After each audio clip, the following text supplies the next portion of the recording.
I want you to go and copy these 3 different emails before you launch an offer so they can just make you more sales. Look, to make more than $3 million in online sales, I use these 3 emails in my automations, in my live launches, and even when I'm promoting other people's offers in exchange for a commission.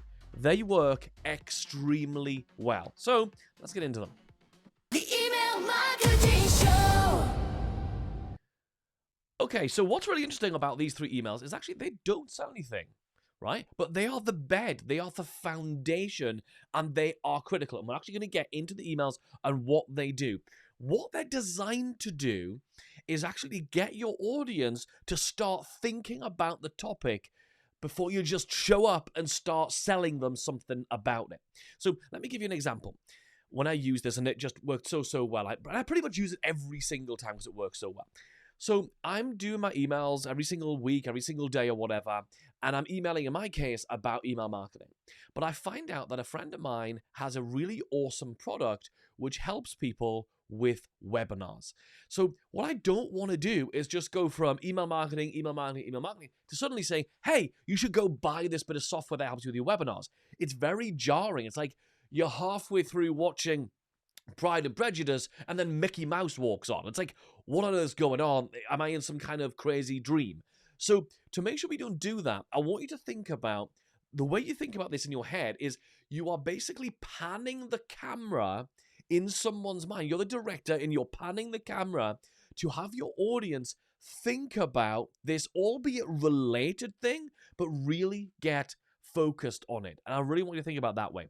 Let me give you an example. So I'm emailing about my email marketing, and then I start talking about webinars. I can't just do it like that. So what I do instead is I start emailing, talking about how good and powerful webinars are as something you can send from your emails. So what it meant is by the time I used this very campaign, my audience were replying to me saying, oh my God, thank you so much for telling me about that webinar software because I've been thinking about webinars. And I'm like, no shit, I know you've been thinking about webinars, right? Why? Because I've been telling them about webinars. I've been moving people. I've been like a DJ cross-fading between songs instead of just dropping Build Me Up Buttercup right in the middle of a set, right? I'm moving people over. What else happened was amazing. The guy who runs the webinar software dropped me a message on Facebook, said, Kennedy, how on earth are you getting all these conversions? Can I see your emails? So not only does it make your audience grateful, but also it increases your conversions. So we're actually going to get into the emails. It's called the BED campaign. Okay, BED, and it's 3 phases. You can do this through a single email. You can do this over 3 emails. You can do this over 5, 6, or 8 emails on the lead up to your launch. But there's 3 phases to it. Okay, I've even done 2 emails where I've combined the E and the D. But I'm getting ahead of myself here. I really want to get into it. So the B phase stands for belief. These are emails where you are going to instill the belief that this person needs to have before they could even bother buying or investing or enrolling. So let's take a look at an example one I did. So here it is here. So it says, Daniel, so bear in mind, this is going to be a belief email that I'm going to be telling people they need to enroll in my program, the Automated Email Engine. So what's the belief I need to build? Well, automations are important. Automations are critical. That's the belief that someone needs to have before they can buy my program. Otherwise, they can't buy it.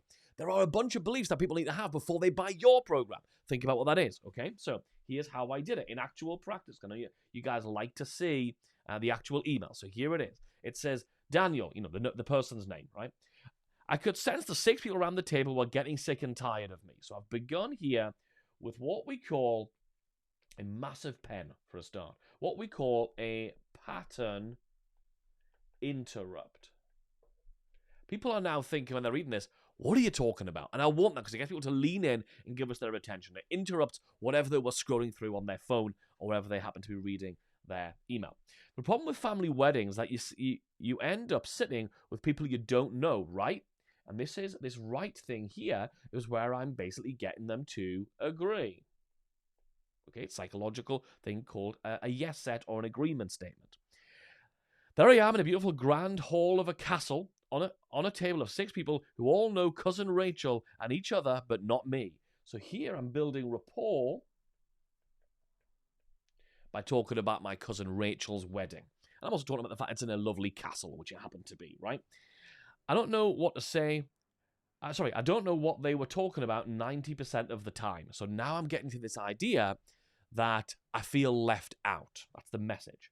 And then I say hashtag awkward. That's me, just a bit of personality. Important so your emails don't feel dry, okay?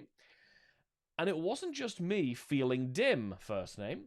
It's hard to understand anything when you have absolutely no context for what's going on or what they're talking about, right? So this is me starting to make the case for the importance of automations. Okay, let's get into it. Who are they talking about? Why is it funny? So I'm making it specific. I'm not staying vague. I'm being specific. Context is everything, and this is one of the things that automations allows us to do, right? One of the things we have to do in our email marketing is make sure we set up series of automated email campaigns to give that context to every new subscriber who joins our list. So I've now related a relatable truth about being in social situations where you don't really know what everyone's talking about. We've all had that situation. And I'm making it relate to your email list. That way they don't end up confused or, as I did, leaving the table and spending the night at the bar. Think about it like this. Someone joins your list. Automations to create context and introduce your main products. They now understand all the emails that you send forevermore. I'm making it a big benefit. Keep your subscribers at your table, paying attention. So by the end of this email, these people who are reading it have the belief that, hey, without automations, I've got a problem. So that's the first email in the sequence. What is the macro belief they need to have before they could buy this program? And because in this case, my program is the automated email engine, it's all about automations. So that's what we've done there. The E, the second phase, which has a lovely gif of John Cleese in it, which we'll get to in a second, stands for evidence. Evidence. Yes, I've even spelt it correctly. Evidence. So, yes, you can have people have a belief, but now they need to believe it. They need to believe the belief. They need to have evidence that's going on around them, right? So, quick question. I got a random email from Dan Brew. Do you know him? Again, this is a very I don't know what that symbol is there. This, I can't even draw.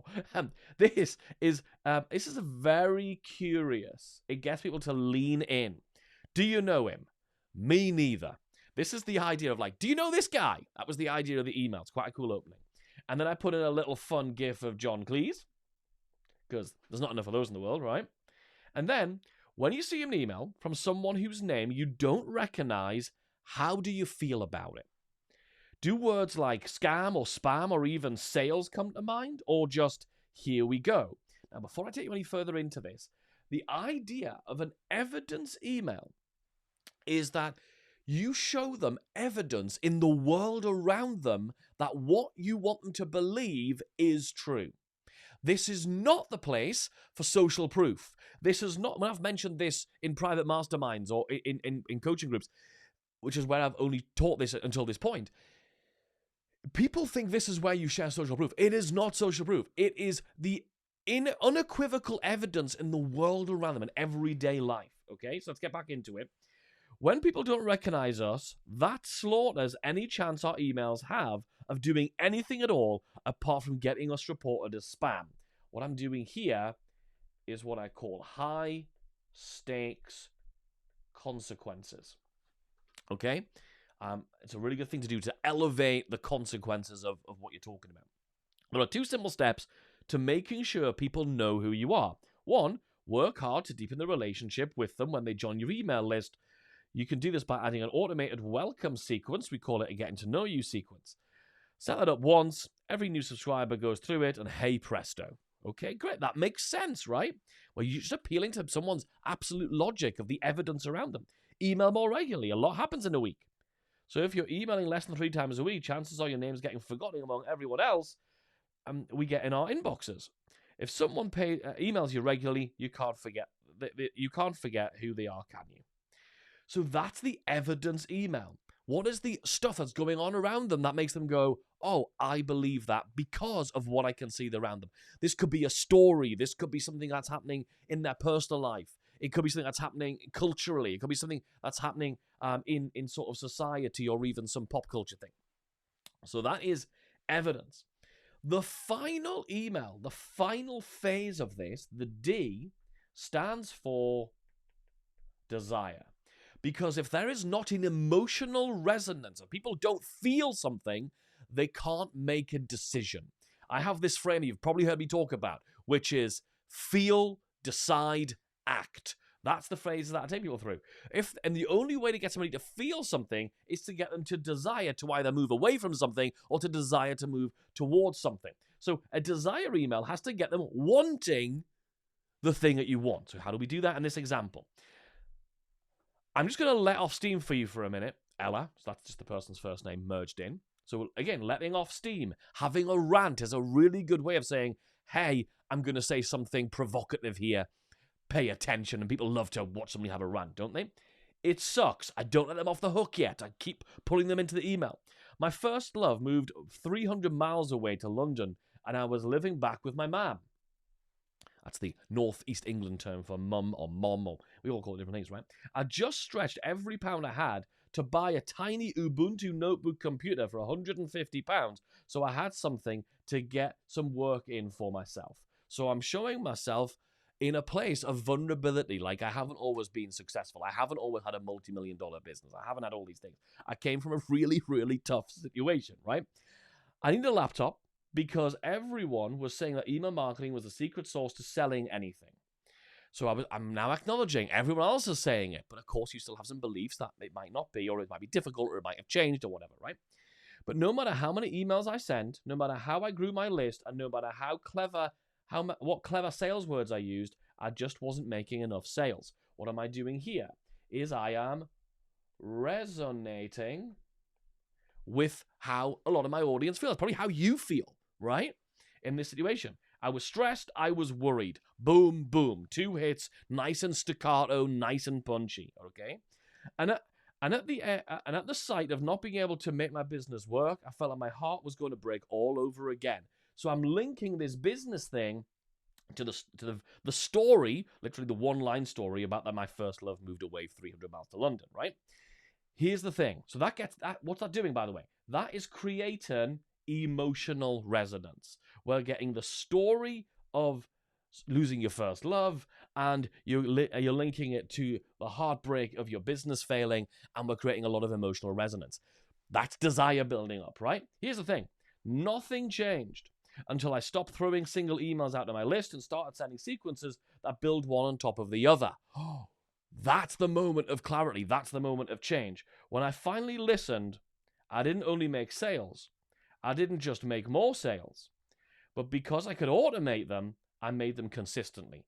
This is the desire that most of us have. We want to make sure that we've got sales and money hitting our account consistently and escaping the negative emotion, which we outlined above in the email. So I'm moving people through that journey.